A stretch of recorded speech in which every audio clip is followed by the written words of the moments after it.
Hello, we are OB-31. We will be performing the compilation of scenes from King Lear.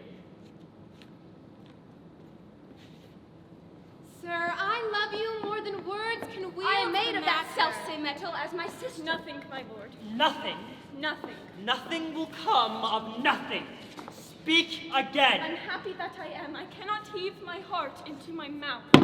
In the summer of 1606, the city of London was put under lockdown due to the fast-spreading bubonic plague. All public activities and gatherings were canceled. It was during this time Scholars assume that Shakespeare wrote possibly the greatest tragedy ever written. King Lear, blow winds and crack your cheeks. We cry that we are come to this great stage. Is the time's plague when madmen lead the blind. Master William Shakespeare, his true chronicle history of the life and death of King Lear and his three daughters, with the unfortunate life of Edgar, son and heir to the Earl of Gloucester, and his sullen and assumed humor of Tom of Bedlam.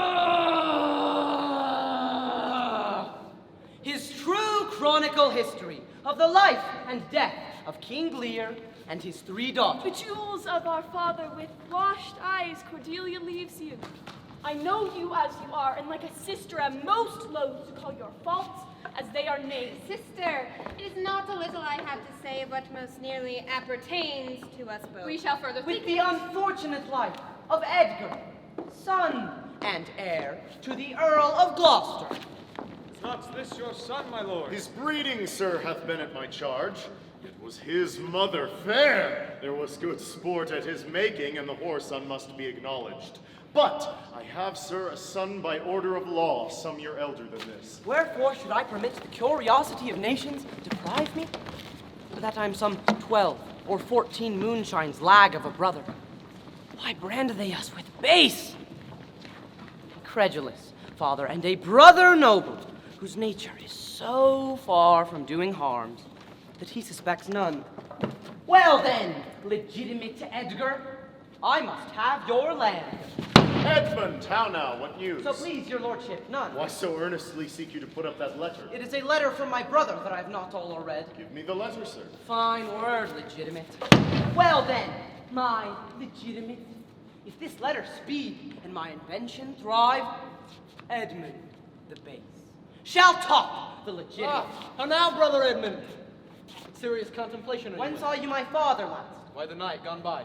Spake ye with him? Aye, 2 hours together. Found you no displeasure by word or countenance? None at all. Bethink yourself wherein ye may have offended him, and at my entreaty forbear his presence, till some little time hath qualified the heat of his displeasure. Some villain hath done me wrong. That is my fear. Pray ye, go. If you do stir abroad, go armed. Conspiracy! My son Edgar. You know the character to be your brother's. If the matter were good, my lord, I durst swear it were his. In respect of that, I would fain think it were not. It is his. I see the business. Oh, sir, fly you this place! I hear my father coming. Pardon, in cunning I must draw my sword upon you. Draw! Seem to defend yourself. Yield! Come before my father! Aye, brother. Now, Edmund, where's the villain? Ah! Here stood he in the dark, his sharp sword out. Where is he? Fled this way, sir, when by no means he could... By no means what? Persuade me to the murder of your lordship. Villain! Villain! Let him fly far! He which finds him will deserve our thanks, bringing the murderous coward to the stake. Edmund, I hear that you have shown your father a childlike office. 'Twas my duty. You shall be ours. And of my land, loyal and natural boy, I'll work the means to make thee capable. I shall serve you, sir.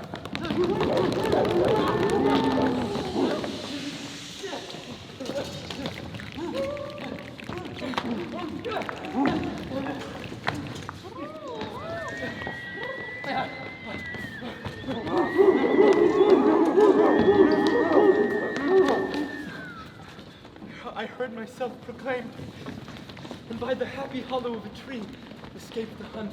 My face all grime with filth, blanket my loins, and all my hair in knots, and with presented nakedness, outface the winds and persecutions of the sky. Alack, Edmund, I like not this unnatural dealing. They took from me the use of mine own house. Savage and unnatural. Go to, say you nothing.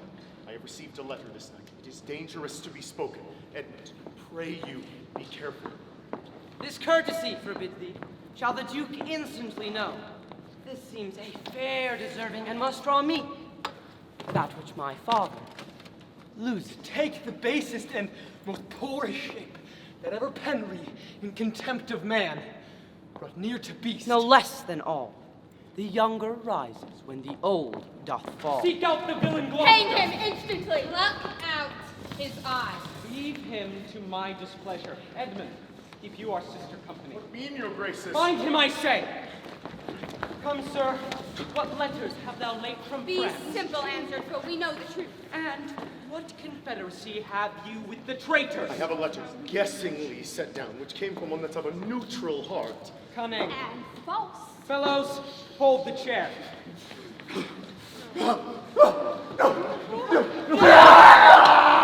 Edgar, I nothing am. Upon these eyes of thine, I'll set my foot. Oh, you gods! Hold, my lord! I have served you since I was a child, and better service have I never done you than now to bid you hold. No. How now, you dog!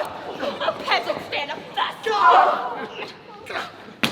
My lord, you have one eye left to see some mischief on Let did Seymour prevent it! Out, vile jelly! To be worst, the lowest and most dejected thing of fortune, stands still in esperance, lives not in fear. Where is thy luster now? Where's my son, Edmund? Why, bastard! My dimensions are as well compact.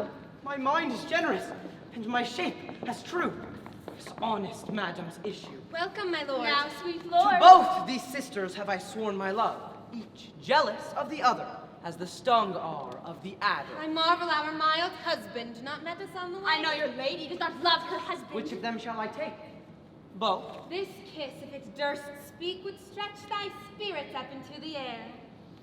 One. You know the goodness I intend upon you. Oh, the difference of man and man. Or neither. Tell me but truly then.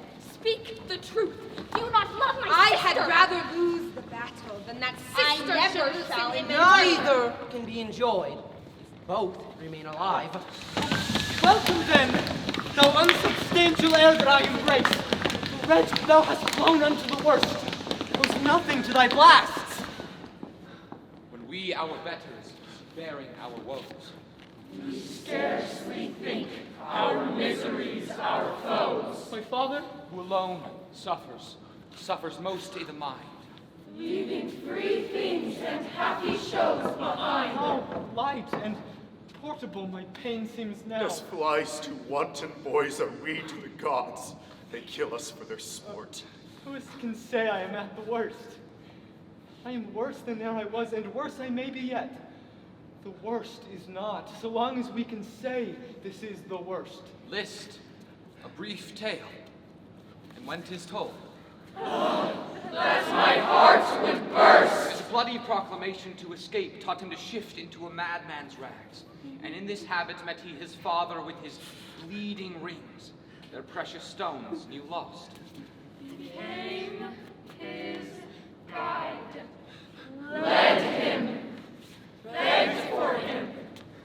Saved him from despair. Heaven and earth. This is the excellent foppery of the world.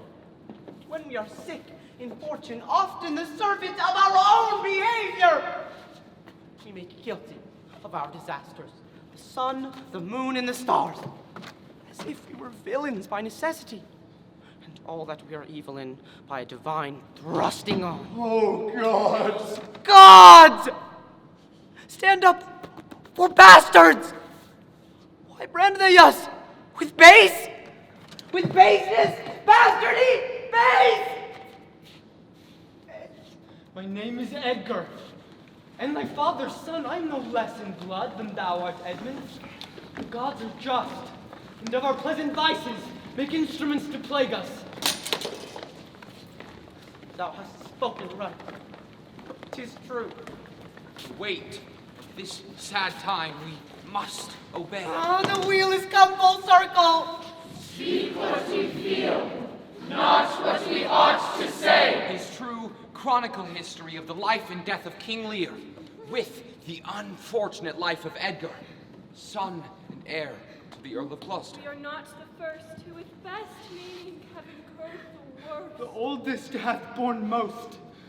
We that are young shall never see so much, or live so long. Thank you.